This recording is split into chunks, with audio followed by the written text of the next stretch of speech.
ఓం నమః శివాయ.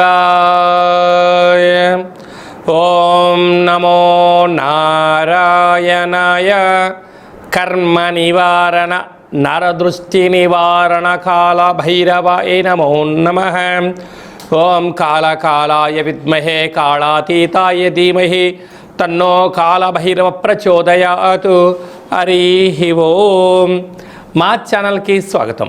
చూస్తున్న వీక్షకులకు ప్రేక్షకులకు ప్రియ కాళభైరవ భగవద్బంధులకి స్వాగతం పలుకుతూ మమ్మల్ని ఎంతగానో ఆదరిస్తూ ఉండబడినటువంటి ప్రియ సోదర సోదరీమణులకు జ్యోతిష్య అభిమానులకు సనాతన ధర్మ సంరక్షకులు అందరికీ కూడా జ్యేష్ఠమాస పూర్ణిమ జ్యేష్ఠాభిషేక ఆశీస్సులు అని చెప్పి గమనించాలి. 16/5/2026 నుండి 31/5/2026 వరకు పుట్టినటువంటి వారందరికీ ముందస్తుగా జన్మదిన శుభాకాంక్షలు. గతంలో వివాహం చేసుకున్న వారికి వివాహ వార్షికోత్సవ శుభాకాంక్షలు. ద్వాదశ రాశుల్లో గ్రహ గమనాల్ని ఒకసారి పరిశీలిద్దాం. మేషరాశిలో 8 సంవత్సరాల తర్వాత కుజ భగవానుడు అధిక జ్యేష్ఠమాస సందర్భంగా స్వక్షేత్రంలో కుజ సంచార స్థితి. వృషభ రాశిలో రవి బుధ సంచార స్థితి. మిథున రాశిలో 12 సంవత్సరాల తర్వాత గురు శుక్ర సంచార స్థితి. సింహరాశిలో కేతు సంచార స్థితి. కుంభరాశిలో రాహు సంచార స్థితి. మీనరాశిలో శని భగవానుడి సంచార స్థితితో ద్వాదశ రాశుల్లో గ్రహ గమనాలు ఈ విధంగా ఉన్నాయి. మేషరాశి వారికి ఎన్నడూ లేనటువంటి విధంగా 8 సంవత్సరాల తర్వాత అధిక జ్యేష్ఠమాస సందర్భంగా మేషరాశిలోనే కుజ భగవానుడు స్వక్షేత్ర సంచార స్థితిలో సంచారం జరుగుతుంది. ఇది విపరీతమైన అదృష్టం, యోగం, ఆనందకరంగా భావించగలగాలి. మేషరాశిలో ఏ నక్షత్రాలు వస్తాయనగా అశ్విని నక్షత్రంలో 4 పాదాలు, భరణి నక్షత్రంలో 4 పాదాలు, కృతికా నక్షత్రంలో 1 పాదం కలిపితే మేషరాశి. అధిక జ్యేష్ఠమాస సందర్భంగా కుజ భగవానుడు మేషరాశిలో సంచారం చేయడం వలన భూములు, క్రయ విక్రయాలు, విదేశీయాన ప్రయాణాలు, అదృష్టకరమైన జీవితం మీ సొంతం. ఎందుకనగా ఒకవైపు ఏలనాటి శని ప్రారంభ సంచార స్థితిలో ఉండినను ఇదొక మీకు మంచి సువర్ణపు సమయంగా భావించగలగాలి. ధనావాకు కుటుంబ స్థానంలో ఆత్మకారకుడు రవి, బుద్ధికారకుడు బుధుడు, బుధాదిత్య రాజయోగం వలన ప్రభుత్వ ఉద్యోగం ప్రయత్నం చేసేవారికి ఇది సువర్ణపు యుగము.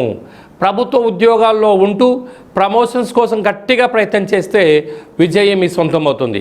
అదే కాకుండా మీరు ఏ ప్రాంతాలకు కానీ లేదంటే వేరే ప్రాంతాలకు కానీ ట్రాన్స్ఫర్ చేసుకోవాలనుకుంటున్న వారికి ఇది చాలా ముఖ్యమైనటువంటి సువర్ణపు యుగంగా భావించగలగాలి. 12 సంవత్సరాల తర్వాత దేవగురు బృహస్పతితో శుక్రాచార్యుడు మిథునరాశిలో తృతీయంలో సంచారం చేయడం వలన స్థిరాస్తులు, చరాస్తులు, అన్నదమ్ముళ్లతో, అక్కా చెల్లెళ్లతో సఖ్యతగా ఉండండి. ఆర్థికపరమైనటువంటి ఇబ్బందులు తొలగి అష్ట ఐశ్వర్యాలు స్వాగతం పలుకుతారు అని చెప్పి గమనించాలి. పంచమ స్థానంలో కేతు సంచార స్థితి, ఏకాదశ స్థానంలో రాహు సంచార స్థితి.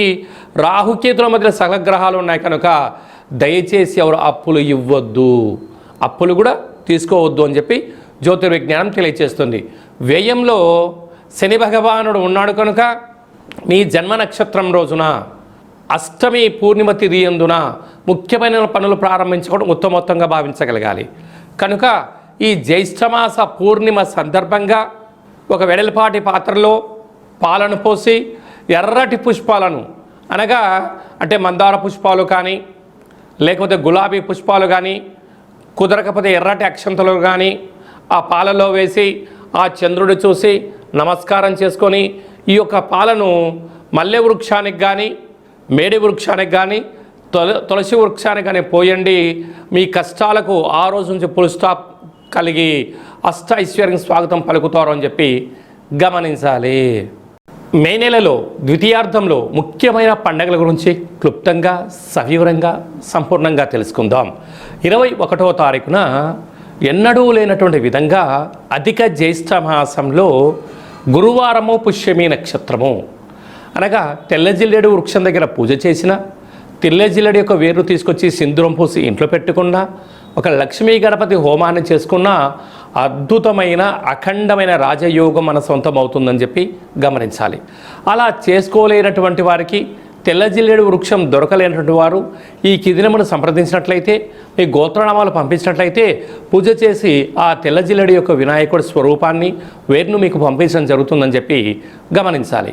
23వ తారీఖున కాలాష్టమి అంటే కలియుగ కాలంలో కలి చేత, నరదృష్టి చేత, శత్రువుల చేత ఎవరైతే బాధపడుతున్నారో ఆ రోజు కాళభైరవ స్వామిని స్మరణ చేసిన, ఇంట్లో కుష్మాణ దీపాన్ని వెలిగించిన, కాళభైరవ అష్టకాన్ని విన్నా, సునకపు మహారాజు గారికి గారెల దండ వేసిన, అతిథికి ఆహారం పెట్టిన, కాళభైరవ స్వరూపంగా భావించి ఎప్పుడైతే చేస్తామో కష్టాలకు ముగింపు పలికి అష్ట ఐశ్వర్యాలకు స్వాగతం పలుకుతారు అని చెప్పి గమనించాలి.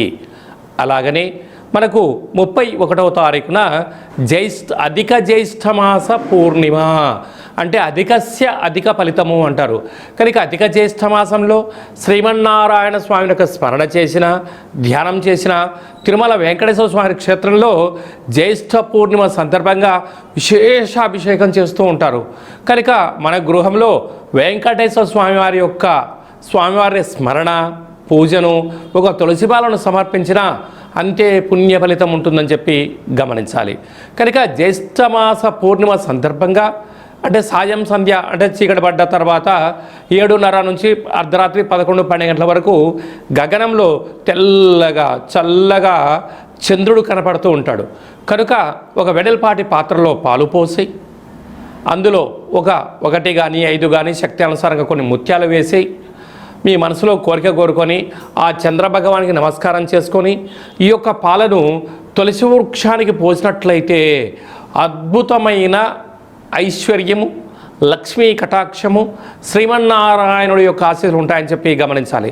అలా కుదరలేనటువంటి వాళ్ళు ఎవరైనా ఉన్నట్లయితే ఈ కింది నెంబర్ సంప్రదించినట్లయితే మీకు ఆ జ్యేష్ఠమాస పూర్ణిమ సందర్భంగా గగనంలో ఉండబడిన చంద్రుణ్ణి పాలల్లో దర్శింపచేసేటువంటి వీడియోను షూట్ చేసి మీ గోత్రామాలతో పూజ చేయించి ప్రసాదం మీకు పంపించడం జరుగుతుందని చెప్పి గమనించాలి.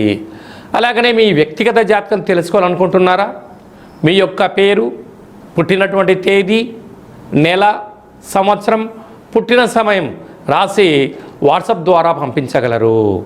100 సంవత్సరాల జాతకాన్ని రాసి పంపించి పుట్టినప్పుడు గ్రహ గమనాలు ఎలా ఉన్నాయి, ప్రస్తుతం ఎలా ఉంటున్నాయి, రాబోయే కాలంలో ఎలా ఉంటున్నాయో సవివరంగా సంపూర్ణంగా తెలియజేయడం జరుగుతుంది.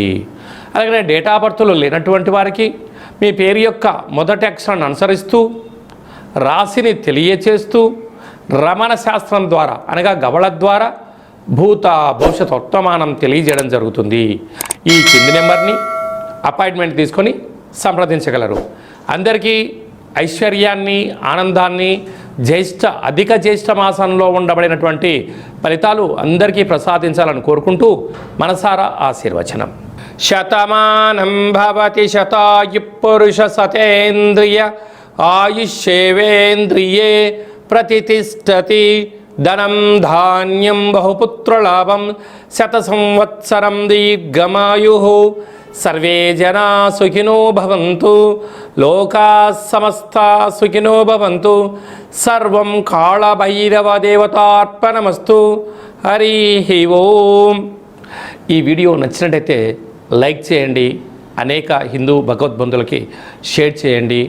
ఆధ్యాత్మిక భక్తి సమాచారాన్ని అందరికన్నా ముందుగా మీరు వినాలి అనుకుంటున్నట్లయితే మా ఛానల్ని సబ్స్క్రైబ్ చేసుకొని గంట సింబల్ ప్రెస్ చేసి ఆల్ అనే బటన్ని నొక్కి ఈ యొక్క ఆధ్యాత్మిక సమాచారాన్ని అందరికీ తెలియజేయ. సర్వే జనా సుఖినో భవంతు.